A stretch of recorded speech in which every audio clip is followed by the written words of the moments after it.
শোনো পুত্র, আজ আমরা এই জল রাজ্যের দক্ষিণ দিকে যাব আর সেখানকার রাজ্য দখল করব। যুদ্ধের জন্য প্রস্তুত হও।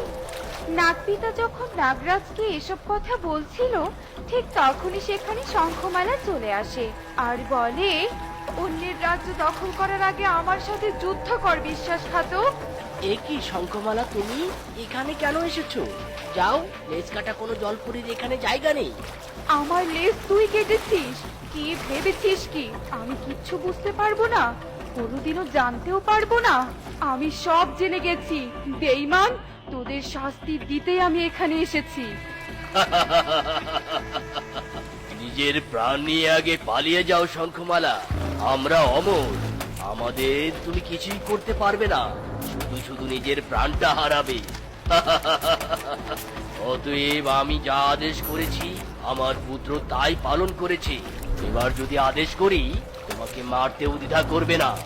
সত্যি নাগরাজ, তবে কি আমাদের প্রেমের বিয়েও মিথ্যে ছিল? হ্যাঁ হ্যাঁ, মিথ্যে ছিল। তোমার লেজটাই আমার দরকার ছিল, তাই কেটে নিয়েছি। দরকার হলে তোমার প্রাণটাও নিয়ে নেব। চুপ করো, চুপ করো, আর কিছু শুনতে চাই না। এবার শুধু প্রতিশোধ নেয়ার পালা। এ কথা বলে শঙ্খমালা জাদু করে তার হাতে একটা তীর ধনুক নিয়ে আসে আর প্রথম তীর ছুঁড়ে মারে নাগরাজের দিকে, আহ আহ আর দ্বিতীয় তীর ছুঁড়ে মারে নাগপিতার দিকে। আহ আহ আহ তীর বিদ্ধ হওয়ার সাথে সাথে তাদের দুজনের লেজ অবশ হয়ে পড়ে, না নড়াচড়া করতে পারে, না উঠে দাঁড়াতে পারে। এ কি হলো আমার? না না, পারছি না, আমি উঠতে পারছি না। তোরা অমর হয়েছিস, কিন্তু তোরা এখনো অকৃতকার্য। সারা জীবন অবশ হওয়ার লেজ নিয়ে এখানেই পড়ে থাকতে হবে। মরবি না, তবে কষ্ট পেতে থাকবি। আর আমিও যতদিন বেঁচে থাকবো ততদিন তোদের মতো নাগদের আর বিশ্বাস করব না। এ কথা বলে শঙ্খমালা সেখান থেকে চলে যায়। না শঙ্খমালা, না না, যেও না।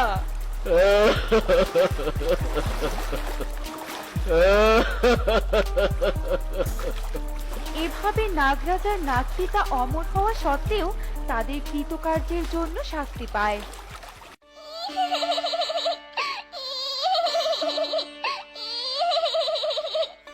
কাঁদে না মা, কাঁদে না, কাঁদে না, আমার সোনা মা, শান্ত হ মা, কাঁদে না। এই তো মা, আদর করছি তো, কাঁদে না মা, কাঁদে না। রানী পরী যখন তার কন্যা সন্তানের কান্না থামাতে ব্যস্ত ছিল, ঠিক তখনই কক্ষে পরী রাজা চলে আসে আর বলে, কি ব্যাপার রানী, আমার মধুপরিমা এখনো কাঁদছে? দেখুন না, সেই কখন থেকে কান্না থামানোর চেষ্টা করছি, কিন্তু কিছুতেই থামছে না। দাও রানী, আমার মধুমাকে আমার কোলে দাও। রানী পরী পরী রাজার কথা মতো তাদের সন্তানকে পরী রাজার কোলে তুলে দেয় আর পরী রাজা কন্যাকে আদর করতে করতে বলে, এই তো আমার মধুমা, বাবার কাছে এসেছো, এবার শান্ত হও, শান্ত হও বাবা, আর কেঁদো না, আর কেঁদো না মা, আর কেঁদো না।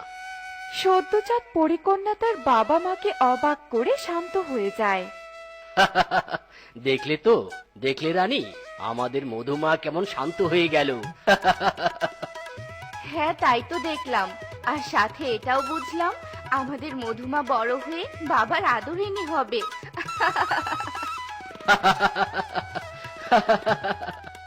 পরীরানী আর পরীরাজা যখন তাদের খুশির মুহূর্ত কাটাচ্ছিল, ঠিক তখনই অন্যদিকে মেঘ রাক্ষস একটা জাদুর আয়নায় তাদের দেখে বলতে থাকে,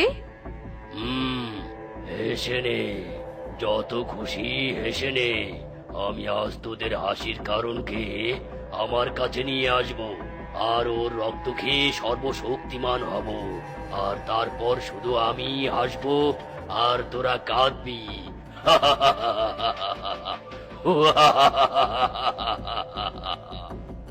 মেঘ রাক্ষস অট্ট হাসিতে ফেটে পড়ে। ওদিকে পরীরাজ পরীরানীকে বলে, রানী, মধুমা ঘুমিয়েছে, নাও নাও, মধুমাকে বিছানায় শুইয়ে দাও।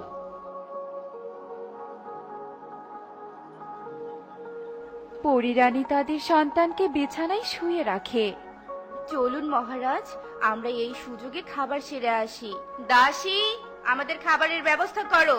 এই বলে পরিরাজা আর পরিরানী কক্ষ থেকে বেরিয়ে যায়। ঠিক তখনই সেখানে মেঘ রাক্ষস এসে প্রকট হয়। বাহ, দারুণ সময় এসেছি। কেউ নেই কক্ষে, আজ শুধু আমার সুযোগ আর সুযোগ। আর দেরি নয়, এক্ষুনি পরিকন্যাকে নিয়ে কেটে পড়তে হবে। মেঘ রাক্ষস যখন ঘুমন্ত পরিকন্যাকে কোলে তুলে নেয়, তখনই কক্ষে রানী পরীর আগমন ঘটে। রাক্ষস তুই, তোর সাহস কি করে হলো আমাদের রাজ্যে পা দেয়ার? আর আমাদের সন্তানকে কোলে নিয়েছিস কেন? দে দে, ওকে আমার কাছে দে বলছি, দে বলছি। মূর্খ রানী, আমি যাকে ধরি তাকে আর ছাড়ি না। রানী, কার সাথে কথা বলছো? এ কি মেঘ রাক্ষস, তুই আমার মেয়েকে স্পর্শ করেছিস? কোন সাহসে? ভালোই ভালোই বলছি, ওকে রেখে দে। তোদের কন্যা এখন আমার কবজায়।